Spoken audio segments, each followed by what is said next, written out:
வணக்கம். மோகன்ராஜ், காவல் கண்காணிப்பாளர் ஓய்வு, முன்னாள் கள்ளக்குறிச்சி மாவட்ட காவல் கண்காணிப்பாளர். தற்போது கள்ளக்குறிச்சி மாவட்டத்தில் நடைபெற்ற துயர சம்பவத்தை தொடர்புபடுத்தி சமூக வலைதளங்களிலும் இல்லை சமூக ஊடகங்களிலும் உண்மைக்கு புறம்பான செய்திகளை சிலர் பரப்பி வருகிறார்கள். கடந்த ஆண்டு டிசம்பர் மாதம்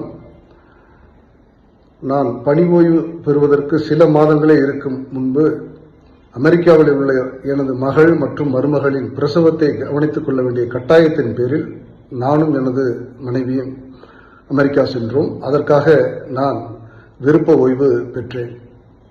ஆனால் கள்ளக்குறிச்சியில் நடைபெற்ற இந்த துயர சம்பவத்தை தொடர்புபடுத்தி இந்த கள்ளச்சாராயத்துக்கு பயந்து பணி ஓய்வு பெற்றதாக விரும்பத்தகாத உண்மைக்கு புறம்பான பொய் செய்திகளை சிலர் பரப்பி வருகிறார்கள். அதில் எந்த உண்மையும் இல்லை. அவ்வாறு அதை தொடர்ந்து சமூக ஊடகங்களிலோ வலைதளங்களிலோ பரப்புபவர்கள் மீது சட்டப்படியான நடவடிக்கை எடுக்கப்படும் என்பதை இந்த நேரத்தில் தெரிவித்துக் கொள்கிறேன். நன்றி, வணக்கம்.